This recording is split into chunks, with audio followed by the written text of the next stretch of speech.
اعوذ باللہ من الشیطان الرجیم بسم اللہ الرحمن الرحیم السلام علیکم ورحمۃ اللہ وبرکاتہ۔ ناظرین، مردانہ کمزوری صرف جنسی ہی نہیں، نفسیاتی، اخلاقی اور سماجی برائی ہے جس کا بدقسمتی سے نشانہ صرف عورت ذات ہی بنتی ہے۔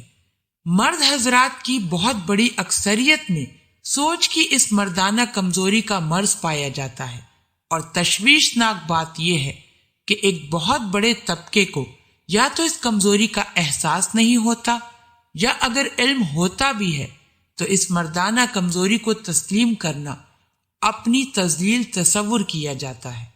یہ وہ علت ہے جو عورت کو محض جنسی اور جسم کی بنیاد پر کمتر، حقیر اور برابر کا انسان نہیں سمجھتی۔ اس مرض کا شکار مریض کے مطابق مرد کو عورت پر ہر طرح سے فضیلت حاصل ہے، اور اسے ثابت کرنے کے لیے مریض ہر طرز کی مذہبی، تاریخی، سماجی، اخلاقی اور معاشرتی دلیل گڑ لائے گا۔ آپ چاہے سر پٹکیں یا پیر، مریض اپنی بنا سر پیر والی لاجک پر بضد ہی رہے گا۔ ہمارے بہت سے مرد قارئین کو اعتراض ہوگا کہ اس سوچ کے حامل طبقے کو بار بار مریض کیوں کہا جا رہا ہے۔ حق تو یہی ہے کہ ایسی سوچ ایک مرض ہی ہے، مہلک مرض، اور اس سوچ کا حامل مریض ہے۔ جب تک حقیقت کی شناخت بنیادی طور پر درست نہیں ہوگی، نہ تو اس کا تدراک کیا جا سکتا ہے، نہ ہی علاج۔ یہ آکاش بیل کی مانند ایک ایسی خودرو چیز ہے جو انسانی سوچ کی نشوونما اور وسیع ذہنی کی جڑوں سے روشن خیالی کا آب حیات نچوڑ کر ذہن کو کھوکھلا اور کانٹے دار جھاڑیوں کی عام جگہ بنا کر چھوڑتی ہے۔ مرض کو مرض کہیں اور شکار کو مریض، تبھی درست ہو پائے گی تشخیص۔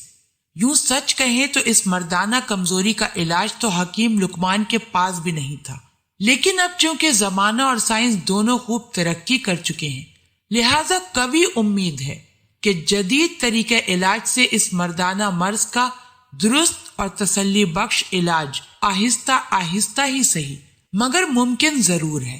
معاشرے کی ہر برائی، ہر خامی کے پیچھے عورت کا کردار پنہا ہے۔ یہ وہی پدرسری سوچ ہے جو اپنے تراش کردہ مخصوص سانچوں کے پیمانوں میں ہی عورت کو پرکھنے کا عادی ہے۔ یہ وہی معذور سوچ ہے جو عورت کے وجود اور موجود ہونے کو صرف اور صرف مرد کے ساتھ ایک ساکھ کی بدولت قابل عزت اور قابل قدر گردانتی ہے۔ فلاں کی بیوی، فلاں کی بیٹی، فلاں کی ماں، فلاں کی بہن۔ جس عورت کا ناطہ کسی مرد سے نہ ہو، یہ سوچ اسے معاشرے میں جینے کے قابل تصور نہیں کرتی۔ محض سے لحد تک عورت کی زندگی کے تمام فیصلے پدرسری معاشرے کا مرد ہی کرتا ہے۔ بڑی کیسے ہوگی، ادب آداب کیسے سکھائے جائیں گے، تعلیم کب، کہاں اور کتنی حاصل کرنی ہے، کس عمر میں کپڑے کیسے زیبتن کرنے ہیں، چال ڈھال کیسی رکھنی ہے، شادی کب، کہاں اور کیسے کرنی ہے، نوکری کرنی ہے یا نہیں کرنی، بچے پیدا کرنے ہیں یا نہیں، کتنے بچے پیدا ہوں گے۔ عورت کی زندگی ایک قفل اور چابی مرد کے ہاتھ۔ قصہ مختصر یہ ہے کہ یہی وہ بنیادی سوچ ہے جو سمجھتی ہے کہ عورت کے ساتھ کسی مرد کی طرف سے اگر کوئی زیادتی یا جرم سرزد ہو بھی جائے تو ذمہ داری لازمی طور پر عورت پر ہی ہوگی۔ مرد نے تھپڑ مار دیا یا تشدد کیا تو لازماً عورت ہی زبان دراز ہوگی یا کوئی غلطی کی ہوگی۔ مرد نے شادی سے انکار کر دیا یا طلاق دے دی، لازماً عیب تو عورت کے کردار یا جسم میں ہوگا۔ مرد نے قتل کر ڈالا، لازماً عورت میں کوئی ایسی بات دیکھی ہوگی جو قابل برداشت یا عزت کے منافی ہوگی۔ راہ چلتے عورت کا دوپٹہ کھینچ لیا، لازماً دوپٹہ صحیح سے نہیں لیا ہوگا۔ اگر کسی برقع پوش عورت کو کسی اوباش مرد نے چھیڑ دیا تو بھی عورت کو گھر سے نکلنے کی کیا ضرورت؟ آدھے بازو یا بغیر بازوؤں کی قمیض یا چھوٹی قمیض یا جینز یا اسکرٹ پہنی عورت ہے تو بھائی کسی کھاتے میں ہی نہیں آتی، وہ تو چلتی پھرتی دعوت عام ہے۔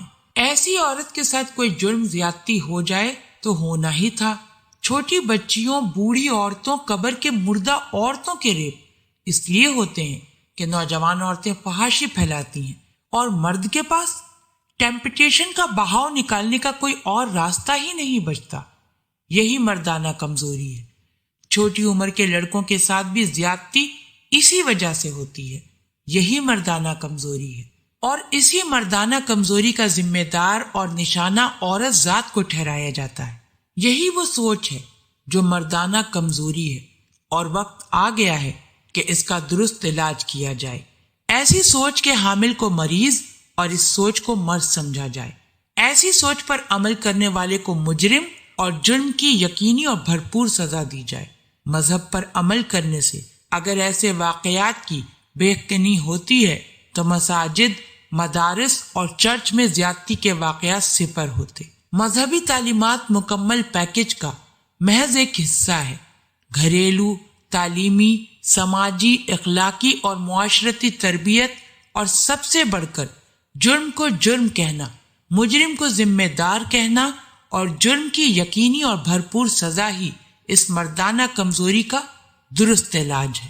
اللہ پاک ہم سب کو دین کی سمجھ عطا فرمائے اور اس کے مطابق زندگی بسر کرنے کی توفیق عطا فرمائے، آمین۔